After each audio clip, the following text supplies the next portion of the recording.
আসসালামু আলাইকুম দর্শক। সমন্বয়কদের উপরে তুফান উঠবে আমরা অনেকবার বলেছি, শুনে নেই। ইউনূস সরকারের সময় বহুবার বলেছি এরা যা শুরু করেছে, ইউনূস সরকারটা ক্ষমতা থেকে গেলে পরেই এদের কপালে কোন শনি আছে এক আল্লাহ তাআলা ছাড়া কেউ জানে না। একটা দুইটা না, কিন্তু একাধিক সমন্বয়ের কপালে শনি নেমে এসছে এবং সেই শনির বিস্তার আস্তে আস্তে ঘটছে। এবং এটার বিস্তার ঘটবে, এটা কিন্তু শুধু আমাদের কথা না। ইউনূস আমলে বুঝে নাই, কিন্তু ইউনূস আমল পার হওয়ার পরে এদের বড় সমন্বয়ক আসিফ মোহাম্মদ সজীব ভুঁইয়া বলেছে তারা গুপ্ত হামলার আশঙ্কার মধ্যে আছে। তবে গুপ্ত হামলা না, এবার প্রকাশ্যই ঘটনাবলী ঘটে যাচ্ছে। আওয়ামী লীগ ছাত্রলীগের যেরকম আছে তেমনি ছাত্রদলও ভাগবাটোয়ারার বিষয় আসে, তো ছাত্রদলও ছাড়ছে না। আমরা কিছুক্ষণ আগে একটা আলোচনায় আপনাদেরকে বিস্তারিত জানালাম যে হবিগঞ্জের কুখ্যাতই বলতে হয়, কারণ একজন পুলিশ হত্যাকারী, স্বঘোষিত পুলিশ হত্যাকারী তো আপনি সুখ্যাত বলবেন না। সেই কুখ্যাত হত্যাকারী মাহাদি হাসানের উপর তুফান তুলেছে ছাত্রদল, এবং সেই তুফানের পরে তাকে একদম গো টু হসপিটাল, তাকে হসপিটালে চিকিৎসা নিতে হয়েছে এবং হসপিটালের বেডে এখনো কাতরাচ্ছে। এরকম বেশ কিছু ছবিও সোশ্যাল মিডিয়ায় ঘুরে বেড়াচ্ছে। এরপরই এই যে এই ভদ্রলোকের ভিডিও ছড়িয়ে গেছে চারদিকে। গতকাল রাত থেকেই এই ভিডিও ঘুরছে নেট দুনিয়ায় এবং নানান জন নানান মন্তব্য করছে। এবং মন্তব্যের ঘরে যদি আপনি ঢুকেন তাহলে কি দেখতে পাবেন সেটা আমি আপনাদেরকে জানাবো। তার আগে আমি একটু বলি যে এই সমন্বয়কের মুখে যা ঘটিয়েছে ছাত্রলীগের দিকেই তো অভিযোগের তীর, সেটা আমরা একটু শুনে আসি। আমি জুলাই যোদ্ধা।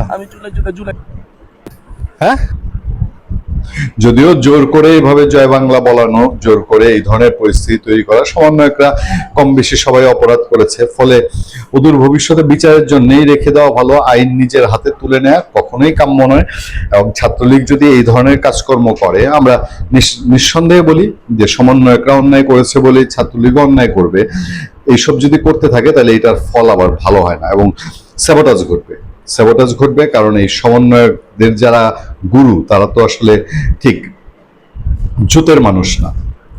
এই গুরুদের গুরু একদম মাস্টার মাইন্ড এই এই সমন্বয়ক। আচ্ছা, আমরা আরেকটুখানি শুনতে পারি যে ওই সমন্বয়কের সাথে কি হয়েছিল। জয় বাংলা। জয় বাংলা, জয় বঙ্গবন্ধু। আমি আগে ভুল করছি, ছাত্রদের পক্ষে থেকে শেখ হাসিনা সঠিক ছিল। যেটা বলছিলাম যে সমন্বয়কদের একদম মাস্টার মাইন্ড যিনি, যাকে একদম শিক্ষিত মাস্টার মাইন্ড হিসাবে সেই অপশাসক, কুখ্যাত শাসক ডক্টর মোহাম্মদ ইউনূস বিশ্ব দরবারে পরিচয় করিয়েছিল, সেই মাহফুজ আলম কি বলছে যে এই যে এই ভিডিও যত জায়গায় গেছে তার নিচের পোস্টগুলো দেখে মাহফুজ আলমের বক্তব্য হলো, গতকাল জাহাঙ্গীরনগরের এক সমন্বয়ককে উলঙ্গ করে পিটিয়েছে ছাত্রলীগ। এর চেয়েও ভয়ঙ্কর বিষয় হলো তাকে যারা পোস্ট দিয়েছে সব পোস্টে 90%-এর বেশি নেগেটিভ রিয়েক্ট আর কমেন্ট। এই মানুষগুলো সবাই কি আওয়ামী লীগ, নাকি আমরা সাধারণ মানুষকেও আওয়ামী লীগ বানিয়েছি? একদম ক্ষমতা হারিয়ে এখন জুৎসই উপলব্ধিটা হয়েছে যে এরা সারা বাংলাদেশে তারা সমন্বয়করা নিজেরা ছাড়া বাকি সবাইকে এরা আওয়ামী লীগ ছাত্রলীগ বানিয়ে ফেলেছিল। এবং সেটারই এখন আস্তে আস্তে দেখছে যে মানুষ এই ধরনের ঘটনা যখনই ঘটে, হবিগঞ্জের মাহাদির মতো ঘটনা ঘটে, বা নেত্রকোনার এই ছেলের ঘটনা যেটি ঘটলো জাহাঙ্গীরনগরের, তার নিচে মানুষের শুধু একটাই হা হা হি হি রিয়েক্ট, ব্যঙ্গ তাচ্ছিল্য করা যে ভাই ছাত্রলীগের জন্য আওয়ামী লীগের জন্য কিছু রাইখা দিও, তারাও এসা কিছু করবে, এইসব কথাবার্তা। নেত্রকোনার ঘটনাটা আপনারা একটু শুনেন যে নেত্রকোনার জাবি শিক্ষার্থীকে হেনস্থা ভিডিও ছড়িয়ে তোলপাড়। জাহাঙ্গীরনগর বিশ্ববিদ্যালয়ের নাটক ও নাট্যতত্ত্ব বিভাগের প্রথম বর্ষের শিক্ষার্থী মোহাম্মদ শরীফ হোসেন, তার একটা ডাকনামও আছে। নেত্রকোনার পূর্বধলার জাহাঙ্গীরনগর বিশ্ববিদ্যালয়ের এক শিক্ষার্থীকে আটকে রেখে নির্যাতন, অর্থ আদায় এবং বিবস্ত্র করে ভিডিও ধারণের অভিযোগ উঠেছে। ঘটনার ভিডিও সামাজিক যোগাযোগ মাধ্যমে ছড়িয়ে পড়ার পর জেলায় ব্যাপক আলোচনা সমালোচনা সৃষ্টি হয়েছে। বুধবার রাত 8টার দিকে পূর্বধলা উপজেলার সিন্দুররাটিয়া শালদিঘা এলাকায় ঘটনাটি ঘটে। পরে দিবাগত রাত 12টার পর ভিডিওটি ফেসবুকে ছড়িয়ে পড়লে বিষয়টি আলোচনায় আসে। ভুক্তভোগী মোহাম্মদ শরীফ হোসেন, বয়স হচ্ছে 20 বছর, নেত্রকোনার আটপাড়া উপজেলার বাসিন্দা এবং জাহাঙ্গীরনগর বিশ্ববিদ্যালয়ের নাটক ও নাট্যতত্ত্ব বিভাগের প্রথম বর্ষের শিক্ষার্থী। জাহাঙ্গীরনগরের সে 54 ব্যাচের স্টুডেন্ট, আমরা ছিলাম 24 ব্যাচে। শরীফ হোসেন জানান, ইজি বাইকে করে পূর্বধলা সদরের দিকে যাওয়ার সময় ত্রিমোহনী সেতু অতিক্রম করে শালদিঘা এলাকায় পৌঁছলে দুই যুবক তার পথ রোধ করেন। পরে তাকে গাড়ি থেকে নামিয়ে মাদক কারবারি অভিযোগ তুলে জিজ্ঞাসাবাদের নামে হেনস্থা করা হয়। কিছুক্ষণ পর আরো একজন সেখানে যোগ দেন। তার অভিযোগ, তিনজন মিলে তাকে মাদক ব্যবসায়ী ও জুলাই যোদ্ধা আখ্যা দিয়ে শারীরিক ও মানসিকভাবে নির্যাতন করেন। এক পর্যায়ে মুক্তিপণ হিসেবে 20,000 টাকা দাবি করা হয়। পরে তার কাছে থাকা 500 টাকা এবং বিকাশের মাধ্যমে সংগ্রহ করা 10,000 টাকা নিয়ে দেওয়া হয়। পাশাপাশি তার ব্যবহৃত স্মার্টফোনও ছিনিয়ে নেওয়া হয়েছে বলে তিনি দাবি করেন।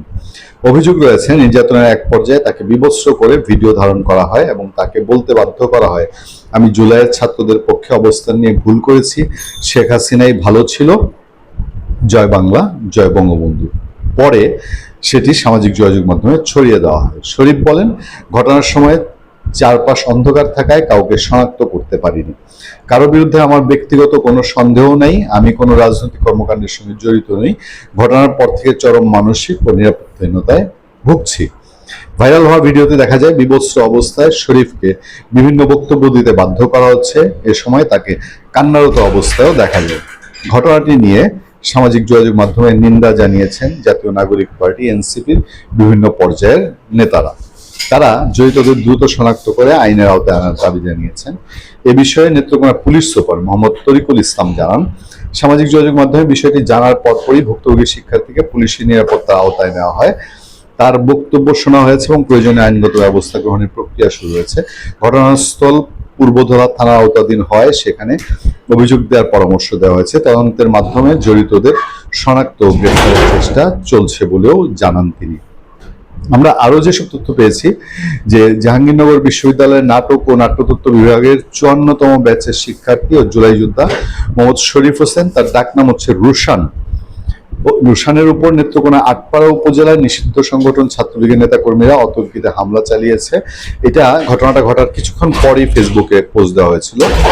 কিছুক্ষণ আগে ফেসবুকে ছড়িয়ে পড়া এক ভিডিওতে দেখা যায় ছাত্রলীগের নেতাকর্মীরা রুশানকে বিবস্ত্র করে তাকে নির্মমভাবে মারধর করে এবং শারীরিকভাবে লাঞ্ছিত হেনস্থা করে।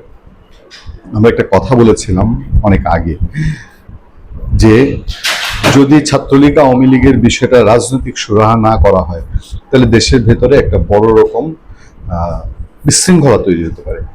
এবং এই আজকের আলোচনাতে আমি যেটা বললাম, এটাই আমার ধারণা যে ছাত্রলীগ আওয়ামী লীগ যদি এইসব কন্টিনিউ রাখে, এটাও তো একটা অপরাধ।